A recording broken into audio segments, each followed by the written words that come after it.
The Washington Commanders have had an amazing season, but the loss in the NFC Championship game is going to make that a little bit hard to see fully for just a little bit. We're going to talk about all of it right now on Locked On Commanders.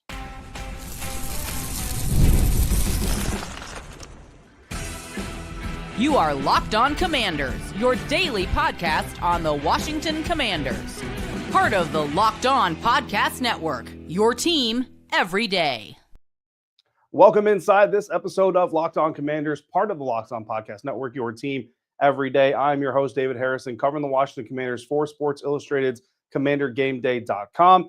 And I am here with you every Monday through Friday, also helping out with WUSA9.com's coverage of the team this season. And I want to thank you for coming through for today's episode. If you're an everydayer, I want to thank you for coming through, especially every day. Locked On Commanders is your daily podcast covering the Washington Commanders. If you haven't already, please do subscribe on YouTube or wherever you are listening to today's episode, because as we go through the offseason, we are going to be talking about a lot of things we learned about this team this season and things that we can learn about other players to potentially build on this team this season. But of course, on this episode, we are going to talk about the finality of the Washington Commanders season after losing in the NFC Championship game to the Philadelphia Eagles.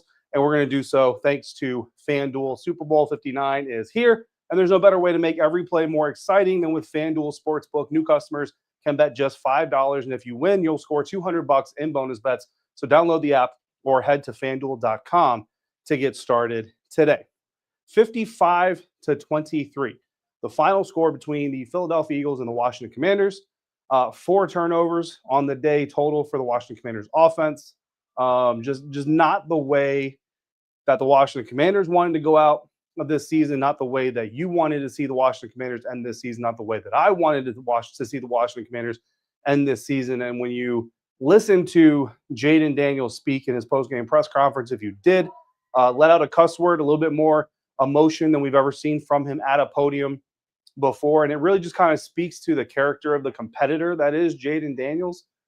Just how serious he takes this business. This isn't, a kid who is, there is a kid in him who has realized his lifelong dream of being a starting quarterback in the National Football League. But this is very much a situation where you have, a professional NFL quarterback who came out with a mission, came out with an objective and a goal, and fell short of it. And even if you don't necessarily want to blame Jayden Daniels for it, which I don't think you should, even though he did have the one interception, kind of a garbage time interception, really kind of a non-factor in the grand scheme of the game. I think you have to come away with a little bit more respect for him for the way that he's handling the post-game environment in this situation. Going through the locker room, though, talking to as many players as possible. It's a tough conversation to have with these guys. Coming off the field, all they want to do is get home to their families. They just want to get their recovery going. They don't want to have cameras shoved in their face and all that stuff. So we try to do a really good job of being as respectful as possible, because they also understand that we have a job, and that job is to try to connect you, the fan, the consumer of their product, which is winning football entertainment, hopefully, right? We're trying to connect you to that and let you know what's going on behind the scenes in the locker room. I'll tell you, none of these guys is taking this lightly. None of these guys is happy with the performance they put on, because I think to a T, every single guy would tell you that this isn't the Washington Commanders football team they want the football watching world to remember. We go back to the wild card round. You go into Tampa Bay, or into Tampa, Florida against Tampa Bay, and everybody says, okay, well, it's great that the Washington Commanders made it to the playoffs, but that's pretty much going to be the end of it. And it wasn't. You go into Detroit, and all you hear all week is Detroit media, Detroit fans talk about, it's great that you beat the Tampa Bay Buccaneers. This is a different animal up here. This is Detroit. It's going to be a different outcome, and it's not. It's not a different outcome. Then we come into this week, and honestly, I actually thought, fandom, sure, rivalry, absolutely, trash talking, of course.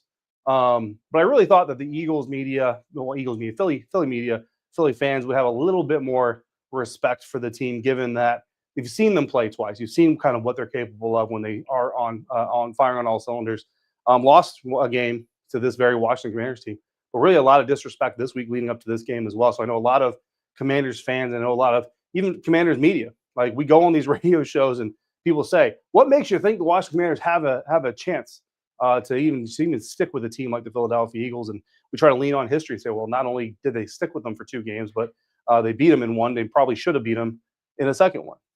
So to come out here and end it this way certainly leaves a bad taste in your mouth for everybody. It's certainly going to be something that we talked to Dan Quinn about and Jayden Daniels about, and these veterans who are returning, guys like Frankie Luvu. I know Bobby Wagner flat out said in the locker room, he hopes that he hopes that there's an opportunity to right this. And he hopes that he has the opportunity to do that with this team next year. So I can tell you right now, Bobby Wagner wants to be Washington Commander next year. So, and I certainly hope that he and AP and everybody finds a way to make that happen. But I will tell you this: my biggest takeaway coming from this game that I want to share, as much as you might want to talk about the game, we are going to talk more about this game. Don't get me wrong, but I want to deliver the main message first. The main message first is you can never guarantee a team is going to go back to the NFC Championship game. You can never guarantee a team is going to go to the Super Bowl or go back to a Super Bowl once they've made it to one. And Dan Quinn knows that better than anybody, and certainly is feeling the pain of getting so close to getting back to that stage. Getting the opportunity to not rewrite history, right? History is always going to be written, but the opportunity to add a chapter to that history, a better chapter, a better ending to one of those stories. But as long as Jayden Daniels stays healthy, and there's always that wild card of health, but as long as Jayden Daniels stay healthy, you Commanders fans, you're going to have way more opportunities to celebrate runs like this and to cheer your team on in playoff games with an expectation that your team is going to at least be competitive, if not flat out win. This isn't the end of the road for that. This is the end of the road of it for this season. Absolutely. It's not the end of the road for that. So that's kind of my biggest takeaway that I really wanted to kind of just hammer home as we started this episode. As always, we're going to look at our X Factors, X Factor performances. My non-quarterback X Factor coming into tonight's game was Marshawn Lattimore. And certainly Marshawn Lattimore had an impact on this game. Unfortunately, it wasn't the, return to the old school Marshawn that, I watched for years play, with the New Orleans Saints while I was covering the Tampa Bay Buccaneers. Unfortunately, more of the somewhat a little bit rusty looking Marshawn Lattimore. And I got to give a hat tip to Nikki Javala of the Washington Post. She tweeted out during the game, during a stretch after Marshawn had drawn not one, but two penalties in back-to-back plays. Nikki tweeted, in 5 games with Washington, Marshawn Lattimore has totaled 6 penalties for a loss of 96 yards, which helped set up 20 points for opponents. That's big. You know what I mean? That's really big. Look, Marshawn is a passionate competitor. You know what I mean? This isn't just like a rabid dog out there just loose and unhinged. There's a lot of passion behind that play that you see, and even some of those penalties that you see. But those are absolutely things that, again, we're not going to get to talk about anymore this season.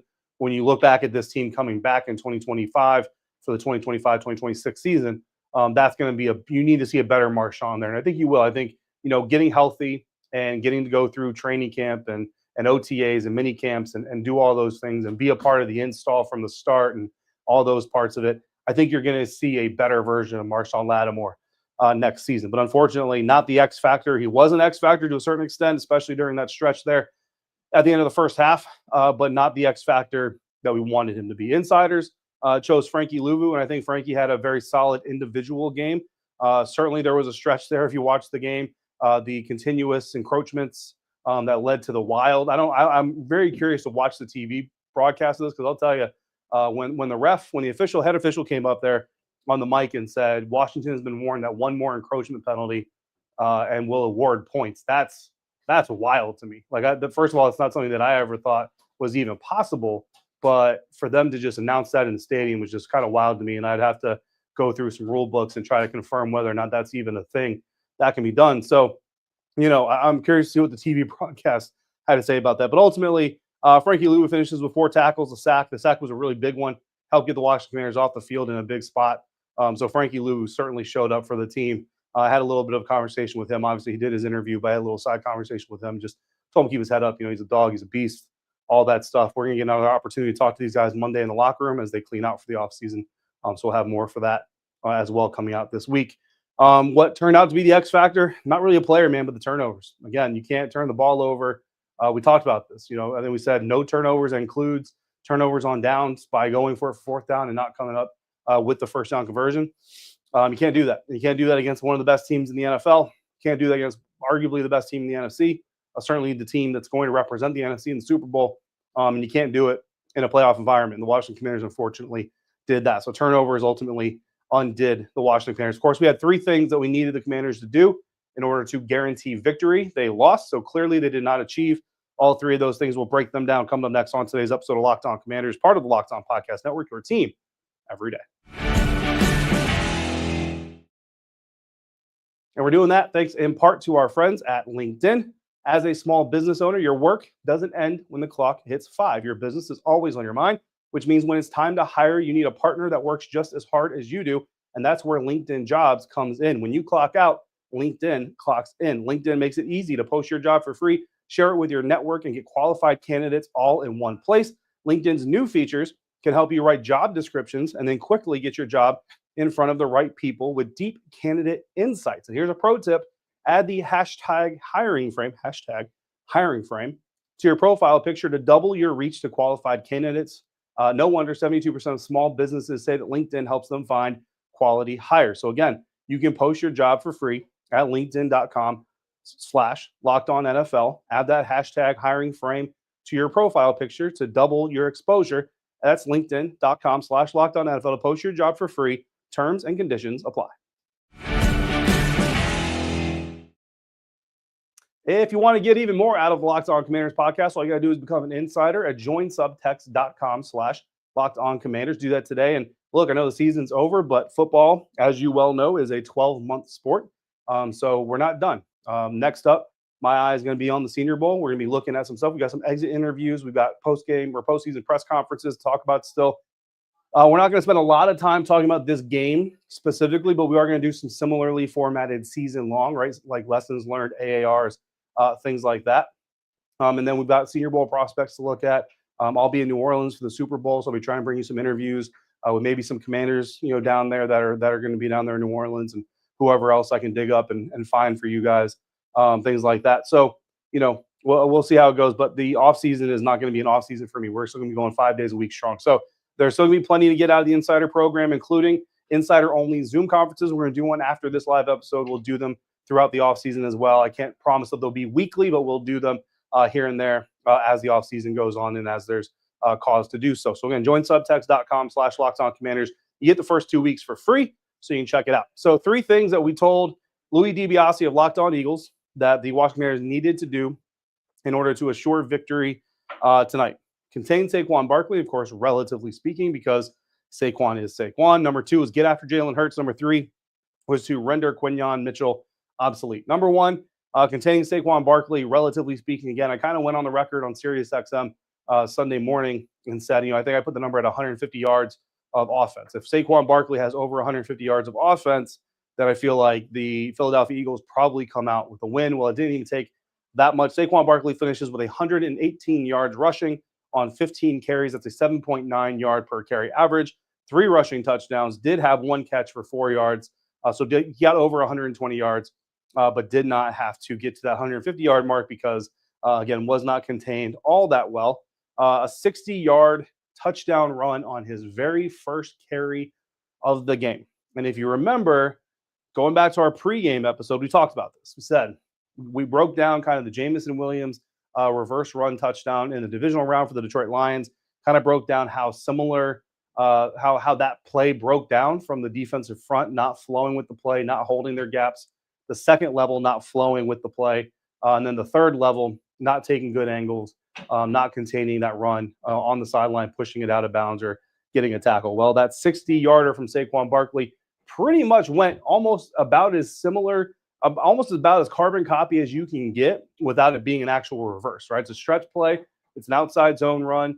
Saquon Barkley finds the crease, hits the crease, is what he's good at, gets to the second level, makes a couple guys miss. I think Jeremy Chin, Quan Martin, if memory serves me correct, right off the top of my head. Mikey Sandersill, terrible angle on top of the run, and Saquon Barkley gets loose for a 60-yard touchdown. Really kind of set the tone for the Philadelphia Eagles.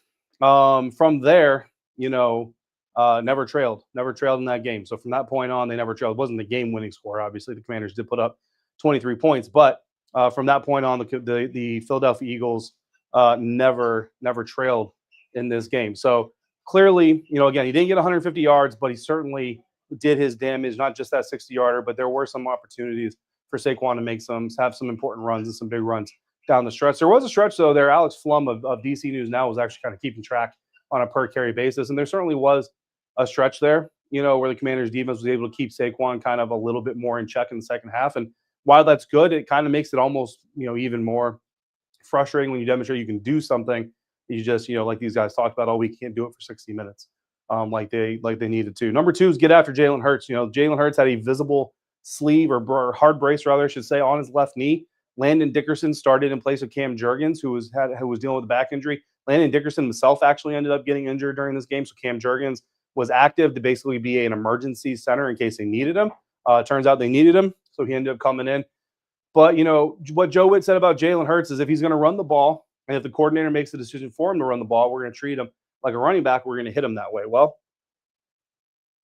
Jaylen didn't run probably as much as Jaylen would usually run in a game like this, but he certainly did his damage on the ground as well. 10 carries, 16 yards, which is only 1.6 yards per carry. But he also scored touchdowns in this game, did his damn, of course, tush-push, runs and all that stuff certainly hurt that average. And we're not necessarily talking about that. That's just kind of a known commodity for them. But, I really wanted to see this team, and, the offensive line gets paid and all that stuff too. You got all that, but that's going to be part of what we talk about this offseason. You have to be able to, when you're facing a quarterback that's hindered, not as mobile, Frankie Luvu's sack, he comes screaming in there, and Jaylen has no opportunity to get away from him. Can't even really put a full effort into getting away from him. Just kind of has to be resigned to his fate and take the sack. You really want to just kind of look at that and say, you have to get after this guy. And whether it's a scheme thing or a talent thing, the Washington Commanders have to be able to come out in the following season. And I think that's one of the things you take away from this team this year. Got to be able to get after quarterbacks like that, man. This defense really kind of tries to live or die on that. So there's going to be a lot of conversation we have this offseason about that, because certainly I don't think Jaylen Herz is going to walk away from this game feeling like he was treated like a running back by the Washington Commanders defense. Number 3 was to render Quinyon Mitchell obsolete again. Same thing with him coming in with an injury. Really wanted to test that. Really wanted to see them attack him and go after him and be physical with him, right? Get some screen passes out there, try to run him over, get some running backs out there, make him make tackles.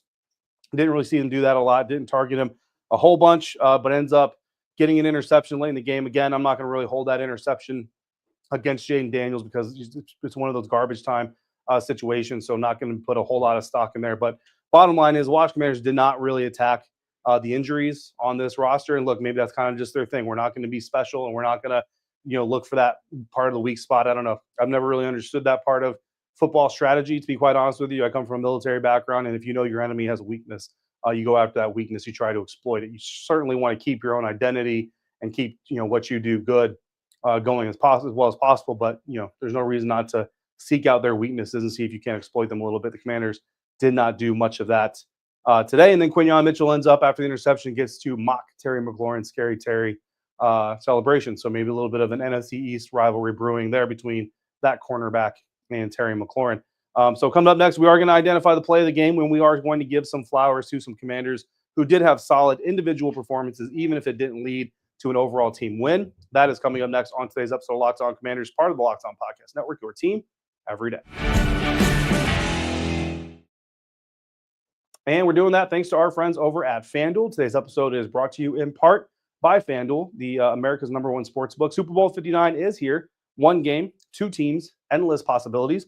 And there's no better way to make every play more exciting than with FanDuel Sportsbook. Whether it's predicting the first touchdown, calling the MVP, or even betting on the coin toss, FanDuel makes it easy to get in on the action. With live betting all game long, you can adjust your bets as the game unfolds and feel the thrill from kickoff to the final whistle. The live betting feature lets you stay involved no matter what happens on the field, and the app is super easy to navigate. Plus, knowing that you can place a $5 bet and potentially win $200 in bonus bets for the Super Bowl, that is just the icing on the cake. So download the app or head to FanDuel.com to get started today. Bet just $5, and if you win, you'll score $200 in bonus bets. That's FanDuel.com.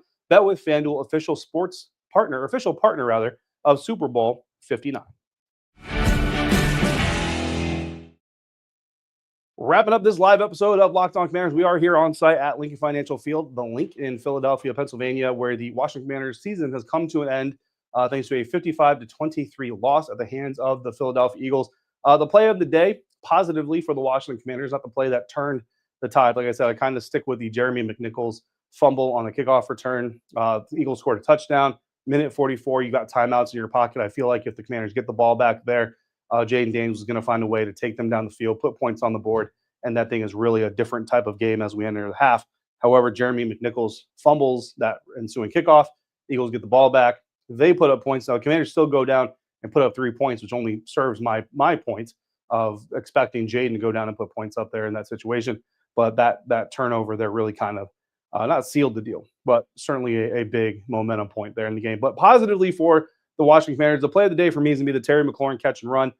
Terry only had a couple catches in this game. Washington had a 3rd and 3 at the Philadelphia 36, 7:15 left in the game. This was the 4th possession of the game for the Washington Commanders. And Jayden Daniels finds Terry McLaurin short. It was a right side slant route. Terry takes it, turns upfield, navigates through traffic. 36 yards later, he is in the end zone, and the Washington Commanders are certainly in this game. So that play is my play of the day for the Washington Commanders. Stars, again, the way we've done this all season long is hockey style. Star number 3, star number 2, star number 1. It is in order of 3, 2, 1, and we start with star number 3, which honestly may need to be star number 2. In fact, I'm actually going to flip that. Star number 3 is going to be Frankie Luvu.